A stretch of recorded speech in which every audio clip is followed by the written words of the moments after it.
So let's be back on British soil, back in the good old Blighty at Newcastle and heading back up the road to Edinburgh. Now, I was going to be making videos that took a daily sort of routine, but there was going to be days when it was wet and I never did any footage whatsoever. So I've actually come to a decision that I think we'll just show you the highlights. So that might be 2 or 3 videos. And here's a snippet of what's to come. Basically, I left to go to Germany and Italy to see certain things.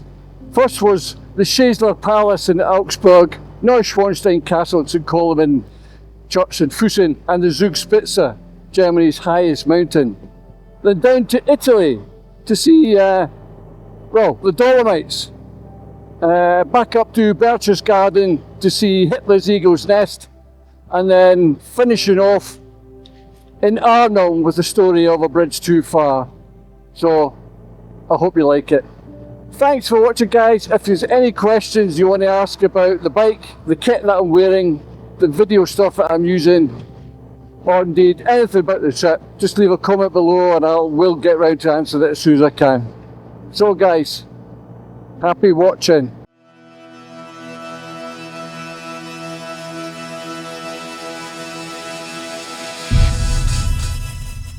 Well, here we go, Euro 2025 tour. Sunday the 31st of August, and I'm headed down to Newcastle to catch the ferry across to IJmuiden, which is Amsterdam, later tonight. But on the way I'm going to stop at Jeff Glenn's house, Old Pal of mine. He's kindly offered to serve me up lunch before I head down that way. So the plan of the tour is basically to get to Hitler's Eagle's Nest in Berchtesgaden, but I'm going to pop into Italy and take in some of the Dolomites for a couple of days, just have a wee bit of fun. That rain cloud over there doesn't look too good. I'll try and dodge it. I'll have to stop and put the waterproofs on, which I didn't really want to do.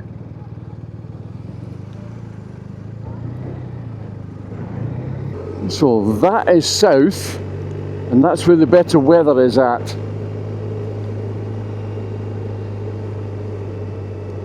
So my journey is going to be taking me from Amsterdam through the Netherlands, down through Germany into Koblenz. I'm just staying on the south side of Koblenz on the B9, which is handy for going further south. Next again day I'm crossing south-east towards the Romanterstrasse, picking up the Romanterstrasse, so halfway down, and staying at Taubershofsheim. Following day riding down to Augsburg, after Augsburg down to Fussen. Fussen's where the Neuschwanstein Castle is. Also, whilst I'm down there, I'm going to take in the Zugspitze. Following day down into Austria, over into Italy, staying at Vipitino, then I'm going to go and play around the Dolomites for a couple of days, come back up towards Berchtesgaden, stay in Berchtesgaden for 3 days, and then basically head my way back up through Germany towards Arnhem, and I plan to stay right next to the bridge too far in Arnhem. Maybe take a wee look at the Arnhem Museum there, and then the next day onto the ferry back home to Newcastle and back home to Edinburgh. This time I'm going on this trip on my own, and the reason for that is I like to take photographs, video, and sometimes it could be faffing about quite a lot, and that can interrupt other guys' holidays when they want to get going, they want to stay on the roads. I fully appreciate that.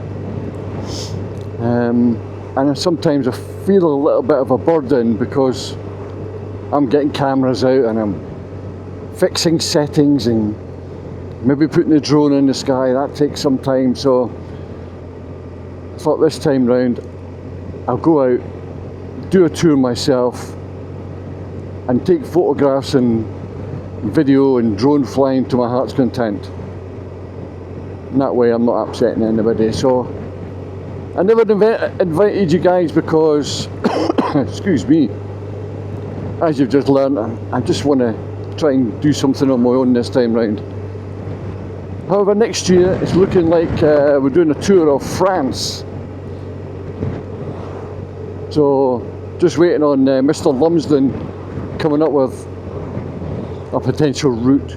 Now that route, it's going to be like a circular route, so we're not hammering it down to one particular place, playing around in that area, and then it's a long slog back to the ferry. So the plan is to get down there, have a circular route so that we're taking in everything which takes us back to the ferry, which makes sense. Now, all you bikers out there, you'll see people calling their bikes by name, different name, and he, she, and all the rest of it. So I thought I'd jump on the bandwagon. This is my BMW R1250 RT 2022 model. Love it, love it. I'm calling her Bluey, and that's for two reasons. Obviously because, well, yeah, she's blue, but there's a reference there to when I was in the forces back in the 80s, when you were down in the Falklands or anywhere around the world and you had to write back to your loved ones. There was no internet, there was no mobile phones. In fact, it cost you a fortune to get a phone card and stand in a queue to speak to your loved ones. So the only real communication was letters that opened up in a one-piece style fashion, and it was nicknamed the Bluey because, again, it was blue. So all you forces guys out there, you'll know what I'm talking about. So this is Bluey.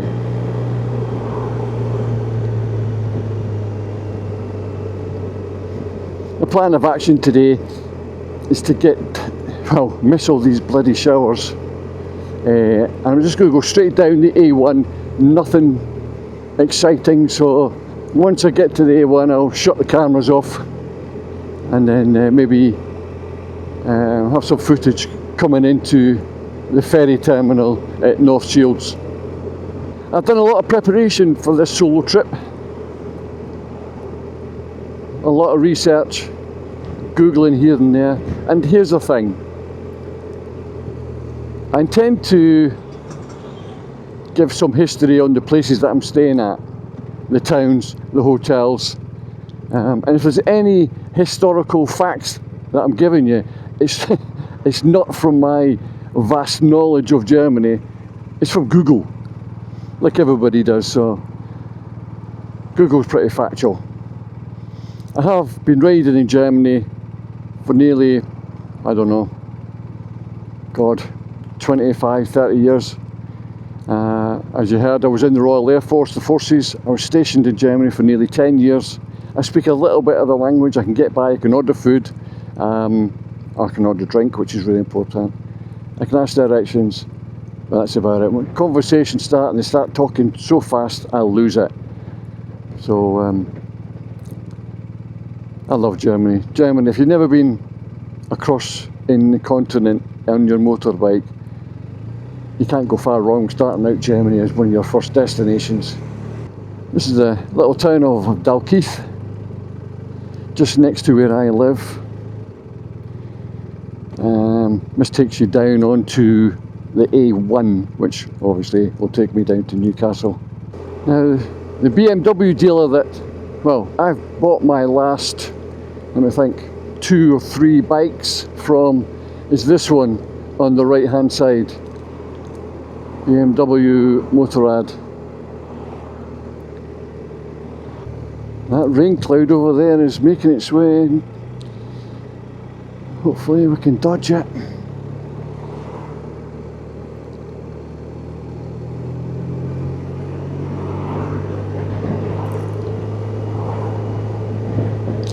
Some of the great things about riding in Germany, one of them is the roads. The roads are absolutely fantastic. It's not all about the Autobahn and the unlimited speed limits. Yeah, that's good for munching up some miles, but when you're on an Autobahn for a good load of time, you're missing out on some beautiful towns, villages. I have a rule: when I get to Germany, my first jaunt is on the Autobahn, just to get to my first destination. So when I get to Amsterdam, come off the bike, maybe top up with some fuel, and then just hit the Autobahn. Takes about 4 or 5 hours. Fingers crossed there's no bad weather or roadworks. Sometimes, nearly every year, you'll get hit with traffic jams. It's something you just got to deal with. But once you're down deep into Germany, start using the A roads and stuff, it's fine. The roads are fantastic. They really are great. See, I'm getting some showers there from that bloody rain up there. Get away from it. Go away! Get on the A1 and start battering down, getting away from it. Now the A1's not far away. Not far away at all. It's where all the blue skies are, right in front of me, look at that.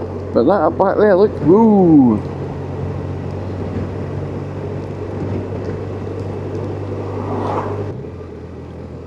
So the A1 is just beyond this little town of White Craigs.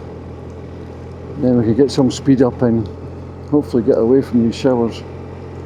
Because the A1 hugs the top of the coast all the way down, and I believe, as I've said before, that's where the good weather is. Fingers crossed.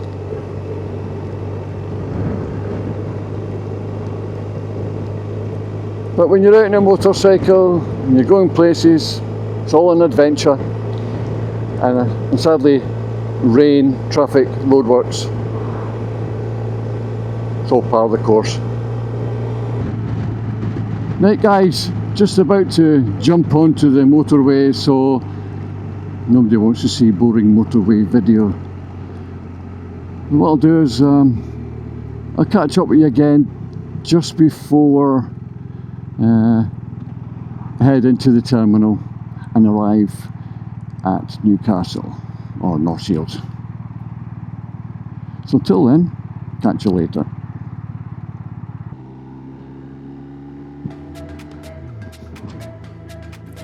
Jeff Glenn, thank you very much for that beautiful lunch. Much appreciated. And it was nice catching up with you again, pal. Do it again soon, which will probably be next year. So with any luck, I hopefully will soon be boarding. Sometimes the bikes go on first. Since I'm arriving round about 3 o'clock, check-in closes round about 4:15, so I would imagine that we'd start boarding round about, what, 3 o'clock, 3:30, for a 5 o'clock sailing.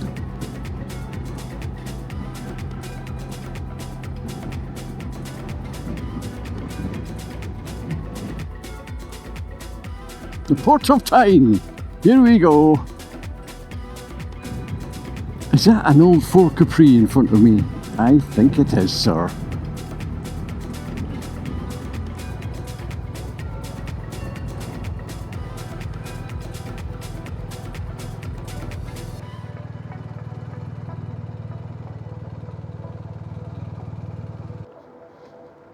Well, here we are.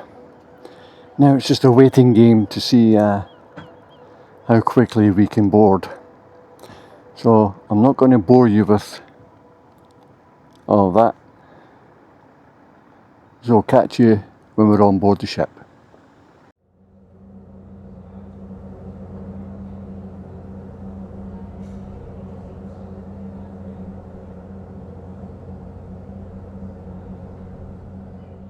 That's us leaving North Shields. off to IJmuiden in Amsterdam. Come on, I'll show you what the room looks like. I feel like we'll get one.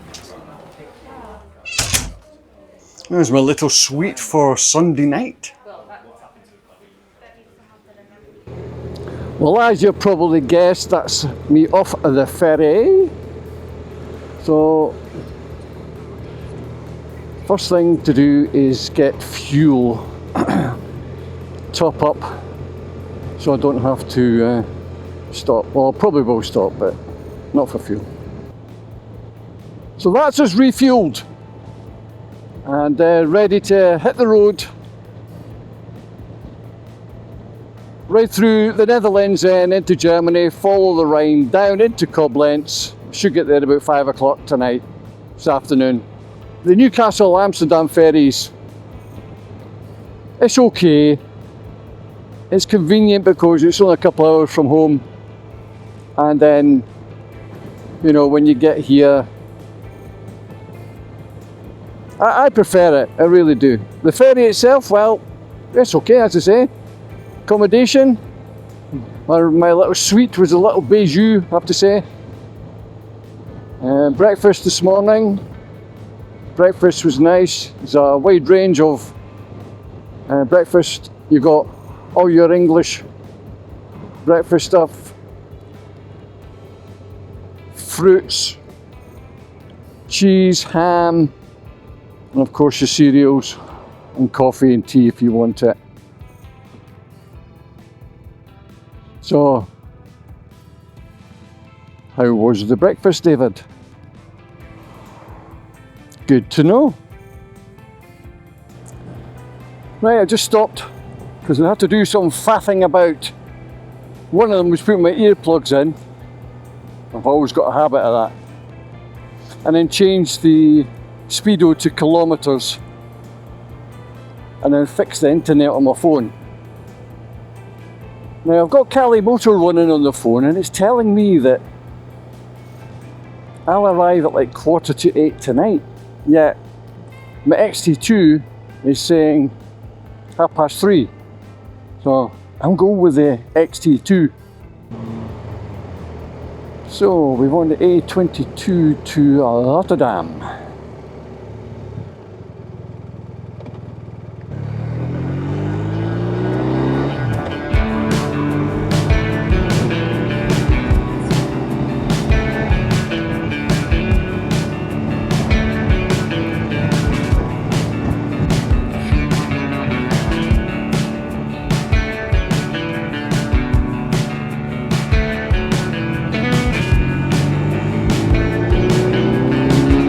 Nearly missed that. That would have been a good start.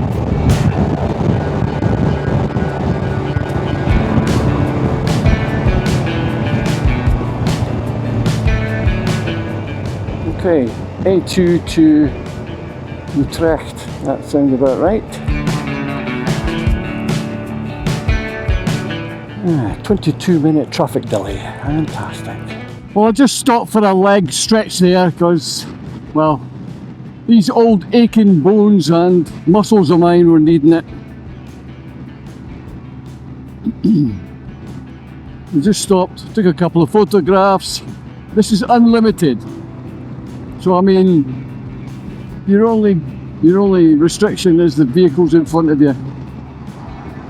So on my sat nav it says I'll arrive at 4:59 and the time just now is 15:39, so ain't got too long to go.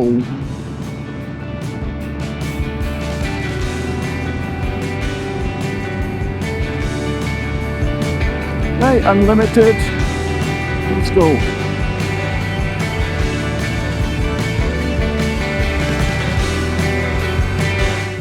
And back down to 120.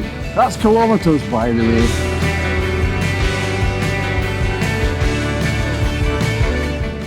I'm so happy that the rain has stayed away. The last time a group of lads went down the very same route, it pissed down all the way. So we were riding in about 4 or 5 hours. Actually, in fact, it turned into 6 hours of driving rain. It was brutal. But thankfully, as you can see, nice and sunny. Temperature's 24 degrees.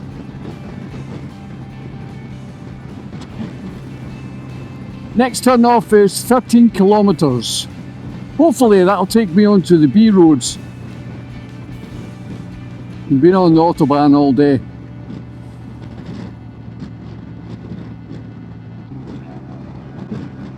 I just noticed putting my helmet back on that the head comms mic dead cat. Well, it's dead. It's all ripped to shreds. I've got a few in the house, so I'll need to do it until I get home. Anyway, I'm not communicating with any other bikers, so I'm not really using the headset. Right, I'll get back to you just before we get to the Zur Kripp.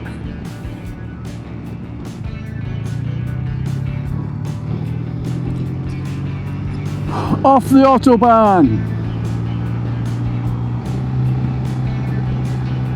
Local roads for the next hour. Fantastic. I think Germany's feeling the after effects of that low pressure coming over the UK. It's kind of breezy here as well. I love these German villages. The houses. Fantastic.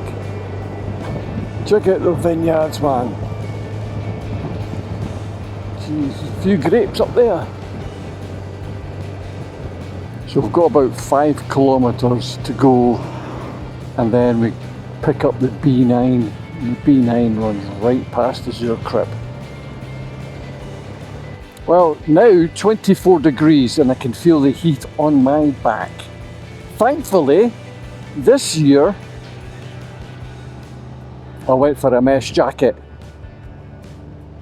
This mesh jacket is so comfortable. It's the Klim Marrakesh. Now I also bought the wind shirt and the puffer jacket, because you've got to, haven't you? I tried on the wind shirt earlier this morning. It was just a wee bit too cold, so it's basically the wind that was making me cold, so I popped that on underneath this jacket. And I have to say, it was bloody amazing. Instantly stopped any wind through my soul. And then it warmed up a bit, and well, you take it off again, but that's what layering up's about.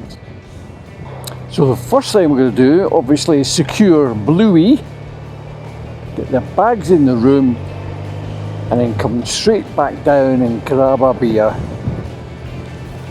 because that's what we do.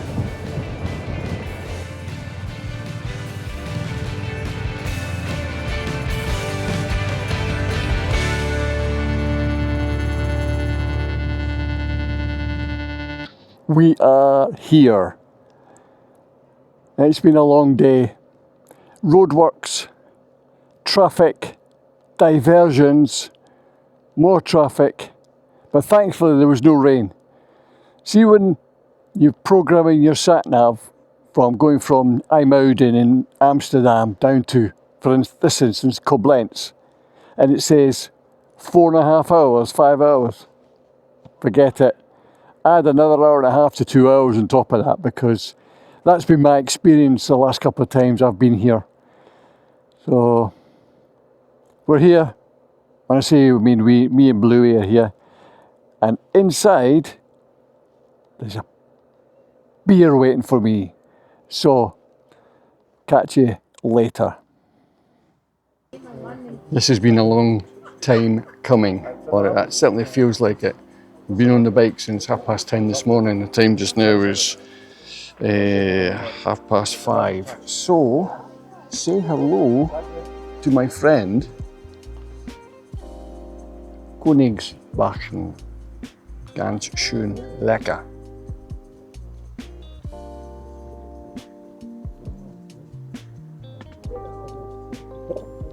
Oh my God,